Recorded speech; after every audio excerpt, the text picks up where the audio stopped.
Bienvenue dans le parc Maria Luisa, que l'on surnomme le poumon vert de Séville. Savais-tu que les origines du parc ont vu le jour vers 1850, lorsque le duc de Montpensier et son épouse, l'infante Maria Luisa, se sont installés dans le palais de San Telmo, à Séville. Mais avant de continuer, sais-tu ce qu'est une infante ? C'est le titre que l'on donnait aux enfants qui n'étaient pas les aînés des rois en Espagne.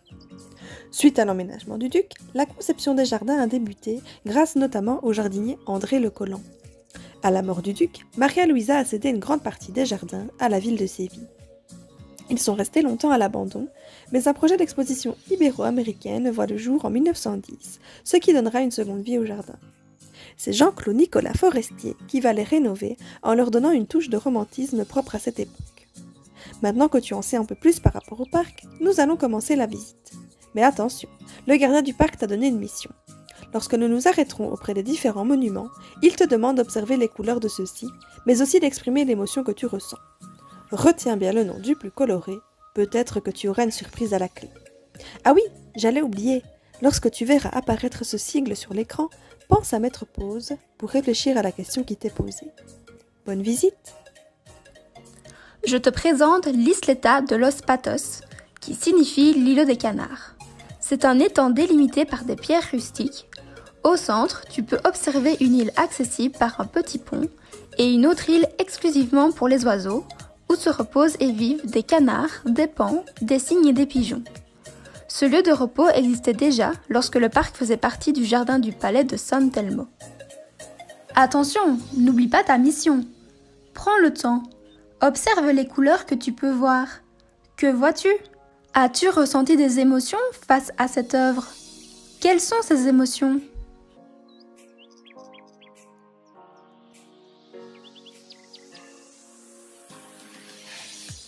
Face à toi maintenant, tu peux observer la Fuente de las Ranas. À ton avis, comment cela se traduit en français ? Petit indice, les grenouilles sont un élément important.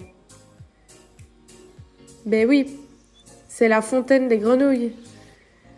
C'est la fontaine la plus ancienne de l'enceinte. Elle date de 1914.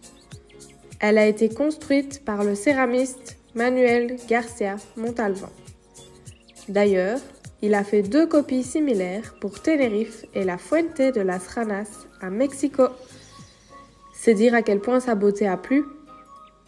Elle est constituée de 8 grenouilles en céramique de couleur bleu turquoise.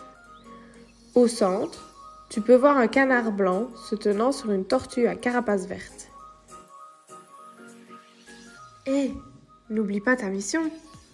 Prends le temps. Que vois-tu ? As-tu ressenti des émotions face à cette œuvre ?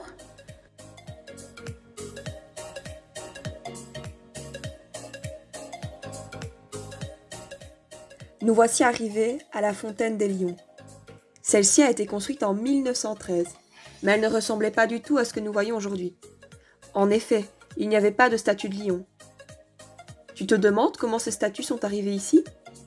Eh bien, elles ont été rajoutées en 1928 par Manuel Ramos Rejano, car la fontaine était jugée trop simple. Et j'ai un petit secret à te confier. Les statues ont été remplacées par des copies en 1957. Ça, c'est de l'info. N'oublie pas ta mission.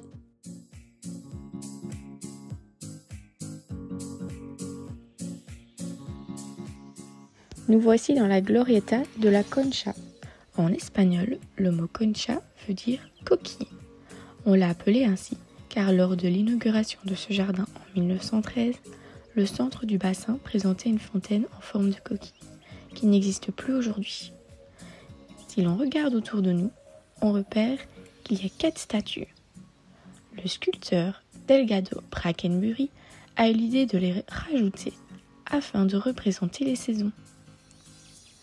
Pour le printemps, il a créé une jeune femme qui cueille des fleurs et les porte sur sa robe.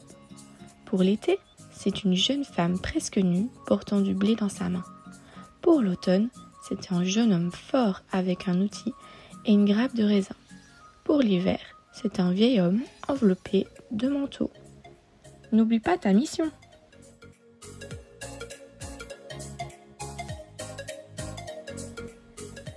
Voici une toute autre œuvre du parc. Bienvenue dans la Glorieta de Becker. Repense à ta mission. Que ressens-tu comme émotion devant cette œuvre et quelle couleur observes-tu?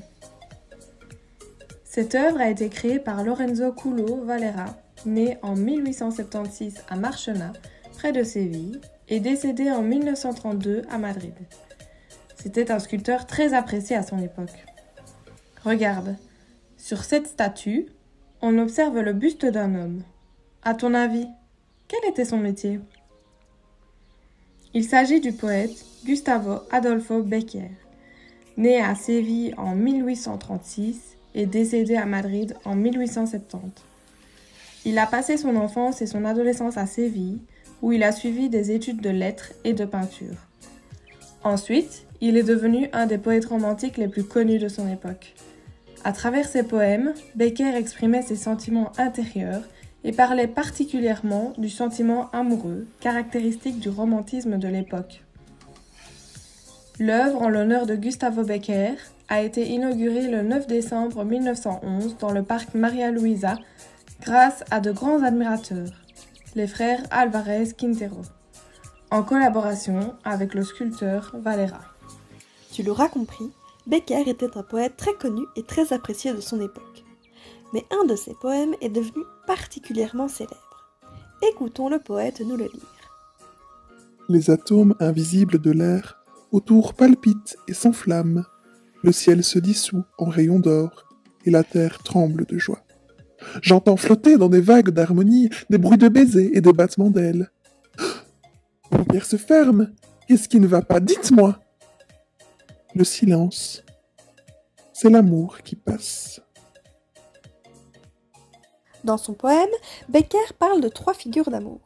L'amour excité, l'amour possédé et l'amour perdu. Observe à nouveau la sculpture. À côté du buste de Gustavo Bécquer, on observe 3 personnages. À ton avis, à quoi correspondent les personnages? Tu as raison, chaque femme représente une des figures de l'amour.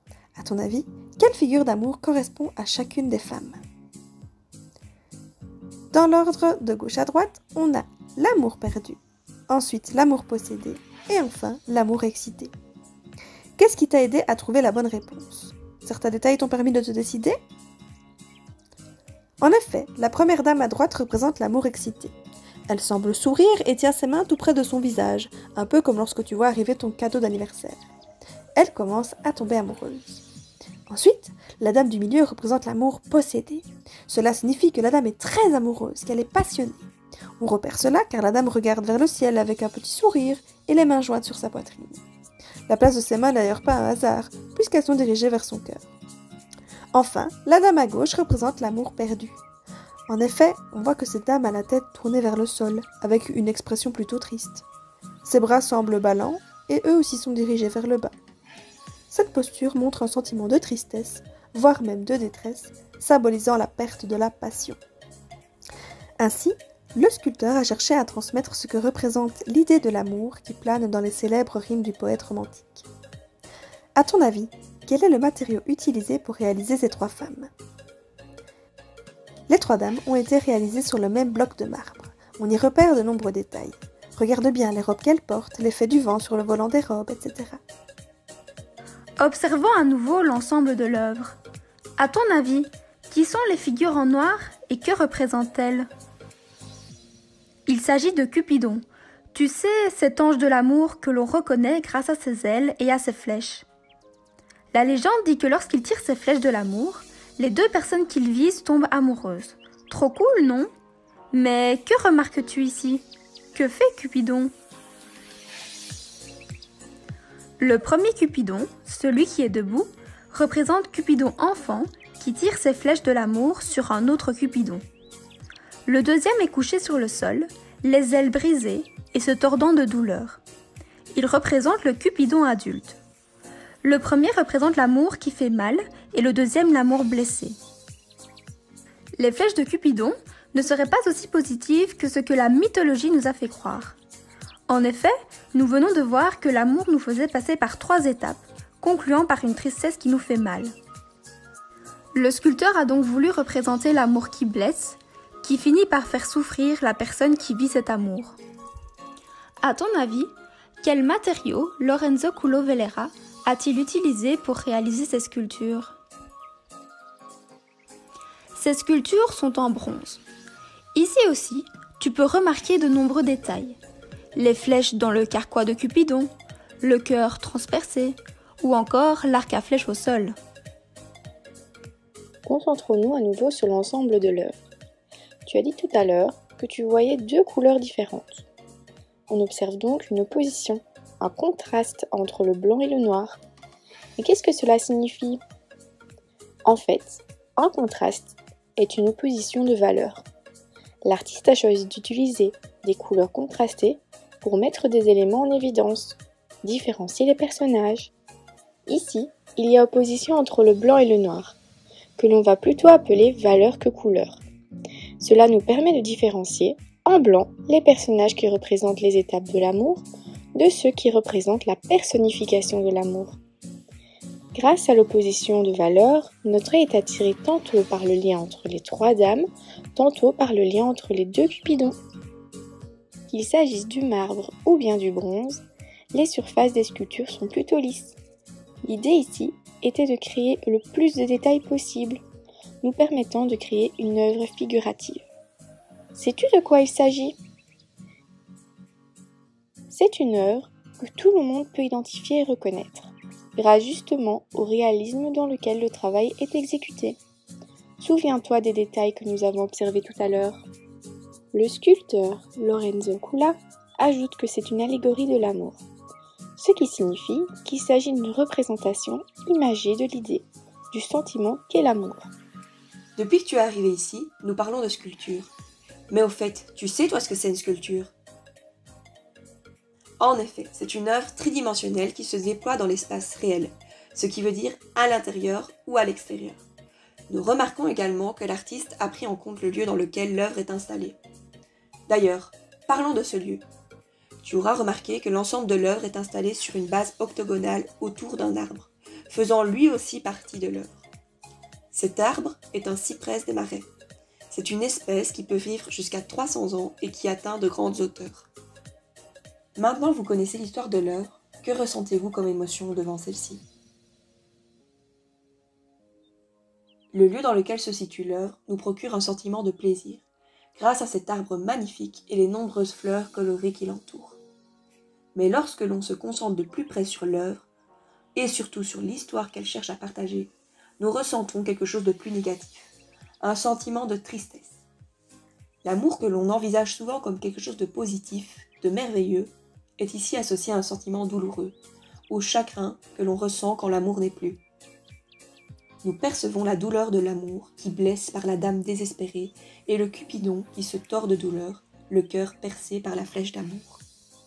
Te voilà désormais à la fin de la visite du parc Maria Luisa de Séville. Tu as pu observer des œuvres avec un rapport aux couleurs qui était différent. Toutes les sculptures sont en réalité uniques. Tu as pu ressentir plusieurs émotions durant ta promenade à travers le parc. Nous espérons que tu as apprécié ta visite. Oh, j'allais oublier. Souviens-toi au début de la visite, nous t'avons expliqué la mission donnée par le gardien. Il t'a dit de retenir le nom du monument le plus coloré de ta visite. J'espère que tu y as prêté attention. Quel nom as-tu lui donné en le croisant à la sortie?